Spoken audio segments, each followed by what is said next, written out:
Think about it. They're not chasing, they're not running. Like, that game is over, right? All right, folks, so let's look at the market, the luxury market, the cream right at the top. What are they doing?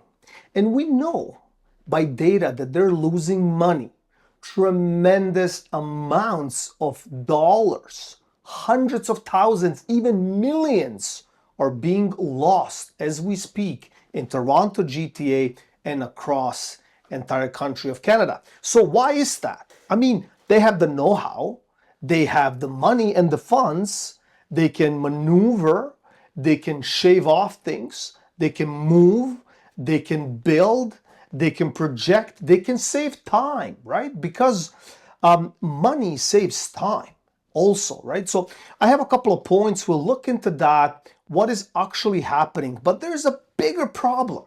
It's not only the money.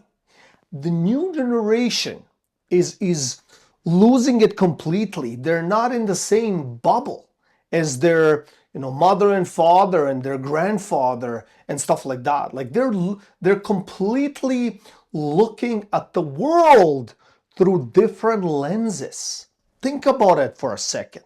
Like, if we go back, like to your grandfather and your grandmother, right? Like, maybe they were immigrants, maybe they owned land, they worked for a long time, for decades, trying to make something, trying to be proud of that ownership, making it grow, taking cautionary steps, right? Like, not throwing it all on black or red like a casino. Like, it took time, and it's called a wealth generation, giving it to their generations down the road. So that's how it grows.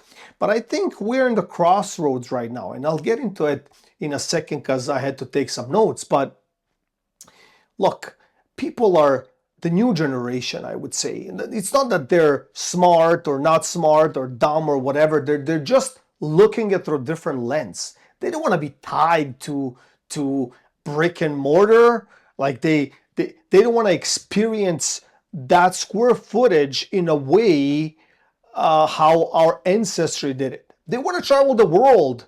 Like, I've spoke to a couple, and I'll share a quick story with you guys, okay? So, location is just south of Streetsville. If you don't know where Streetsville is in Mississauga. It's an older part of northern west side of Mississauga. It's Streetsville. Below that, Mississauga Road, north of Eglinton. Most of you know where this is. Monster home. Like, I believe this house somewhere around 5,000-6,000 square feet.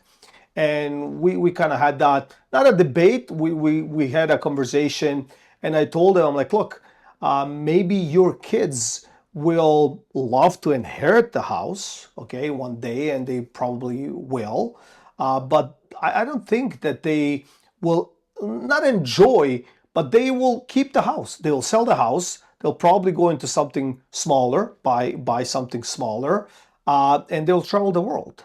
And that was, I think, 5 or 7 years ago.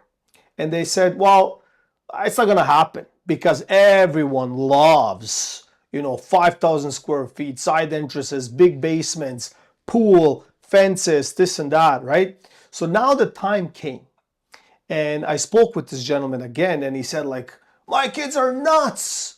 I said, why is that? It's like, they're traveling the world. Nobody cares. Look at my fence. It took me 2 decades to grow the fence. You know what I mean? I said, yeah, and like, what do you think? They're going to sit there with these gardening scissors and trim that, 300-foot fence, right? Look at my pool. They're lazy kids. They don't want to go to Streetsville, like on Queen. There's the pool place where they can, buy the stuff for the pool and whatnot. I'm like, well, they're not into it, man. Like, on top of that, your annual taxes are 20 grand, right? Think about it for a second, maybe even more. I don't even know, but somewhere in that ballpark. I mean, to them, to your kids, this house is an anchor. It's Titanic. They don't care about it. Like, they care to milk that 1.7 or 2.4 million dollars when the time comes. But they don't care about that stuff. Trust me. And they're traveling the world. They're going to Mexico. Like, they're sitting in some type of a jungle, eating some shrooms or some grass on a waska, exploring the universe. Like that's where these kids are into right now. They want to explore the unexplorable, or I would say, right? Like they want to invent the hot water again. Like that's what they're into. They don't care about that aspect. So brings me to a couple of points. So one, 60% of global luxury agents say clients prioritize happiness over ROI. Think about it. They're not chasing, they're not running. Like that game is over, right? I just remembered another story. This gentleman has a huge company down in Toronto. He deals with granites, kitchens, granite countertops, and all that stuff, whatever, like huge graveyard of stone, okay? Huge, okay? His kids don't care about it. They don't even visit that, right? Like, if we spoke about this 5 decades ago, no chance. These kids, and especially if they're boys, they would be there in that graveyard, lifting that stone, driving broken pickup trucks, rusted, taking it to locations, and etc. Right? So the dad is also freaking out. He's like, I built this for 4 decades, 7 decades, I don't know, this and that, right? All they care about, I'm ATM to them, whatever. I get it. It's maybe sad in a way, right? But they don't have the same mindset. This new generation doesn't see the world like the world maybe we saw, or the world how it's turning. Like, I don't know. Maybe you have different experiences. I don't know. But this is what I see. And these are pretty, I would say, not rich or wealthy, but well-off people. Like, we're talking millions still, right, in the game. So anyway, so 60% are chasing now happiness over return on investment, right? And I have noticed that. Like, people love to chase weather now.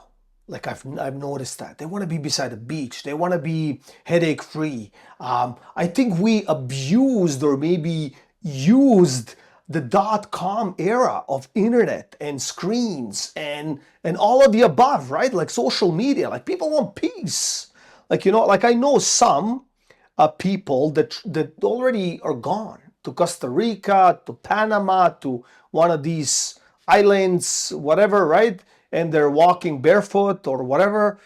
It is what it is, right? But I'm just saying, not for everybody, but that seems to be the concept. So now, 2026 generation inheritance peak now by some statistics and math. So 84 trillion in wealth is peaking its transfer right now in 2026. Inherited money behaves completely different than self-made money. So that's exactly what I'm trying to touch on. And I see these monster homes, like people want different benefit in a home, right? Like completely different mindset, right? They want straight lines. They don't want no lines. They don't want no Greek style balconies. They don't want no white 50-foot pillars.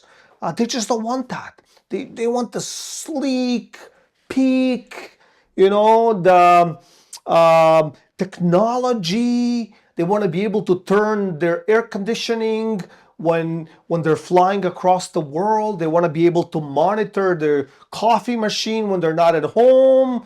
They want their vacuum cleaner to be saucer looking type, like it's like all that nonsense that they're trying to run away from. It's what they want to have. So in a way, it seems like they're also confused, but they're spending the money on it. And I see homes that are solid homes, like that Italian family, the know-how, the Portuguese family, the know-how, Europe, they know how to build it. They build it with love. Like these beams, like I can still see the honey on the beam, you know, like it's beautiful, like beautifully crafted, solid home. Like you walk these floors, there's no squeaking, there's that, like, you know, 3/4 inch real hardwood mosaic style that nobody cares about anymore. Like unbelievable. Like I've seen people liking, I don't know, please don't get me wrong, maybe you live in a place like this right now, like nothing against it. I personally don't like it, all right? So I walked into a place, not bad, beautiful penthouse. I mean, I think it was around 1,700 square feet, 17, 1,800. So decent size, windows from wall to wall, ceiling to floor. Like you feel like a fish in there, like it's like a bowl, like a fish bowl, okay? So the sun is like in my face, I'm walking, I'm like, okay, this is nice. And I was surprised. It felt to me like a parking spot. Concrete on the floor, concrete on the ceiling, like there's like literally like 4 foot of drywall on one end, and they colored it some weird orange color. And I'm looking at them like, what is going on here? Like, are we parking here? Is this a parking spot on like the top floor or something like that? Like, it's completely cold. I don't know. It's depressing. Like it's like you have to drink in this place. Like, let me tell you, like you have to have a drink, whether you like it or not. But you just have to have a drink in this place because it's so depressing. Views, okay, thumbs up, fine. Nighttime, beautiful. Stair glance, but also motorized blinds that cover that beautiful view, because you cannot be in that place like a fishbowl all day at nighttime, whatever you want to do. Like everybody scans at you. It's like zero privacy. So I'm like, okay, so why pay $3 million? I don't even know if it's worth it or not, to be honest with you, but whatever, it is what it is. So I think we're getting to that intersection right now where places will continue to drop in value. Like that's the point I'm trying to get here. Just because there's no attraction. And when people say, well, you shouldn't say that. And I say, well, I should, because there are times in our time when we switch our mindset, we switch what we like or don't like, right? Because at a point of time, think about it, minivans were the best thing since sliced bread. I drove one, I loved it. Sliding doors, like lots of room, comfortable, cheap, I mean affordable. What else you want? Every manufacturer made it, right? And then all of a sudden, soccer moms, hockey moms, and dads and all of that stuff don't like to drive them because they look like an egg, okay? So they want to drive up with a Suburban or a Jimmy or GMC or whatever I have no idea what they're called nowadays, but that's what they want. Or some crossovers.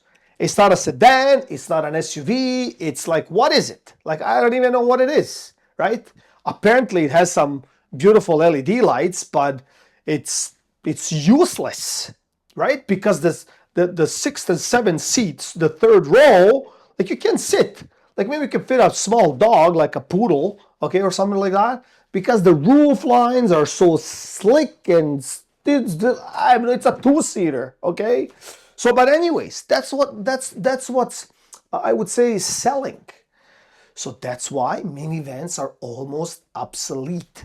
And I believe that homes, that caliber, those corner lots, the monster homes, that like these big anchors, gonna be obsolete, my friend. Like people are not gonna, will they sell? Yes. At what price? I don't know. The market will tell. But let me tell you, you as a seller will not be able to dictate the price. And that's what I'm trying to say, right? Back in the day, you can dictate, you can ask, right? Now, you're on the other side of the fence, right? People do not want to take that responsibility anymore, right? So I hope you enjoyed this video. Thank you all for watching and see you in the next one.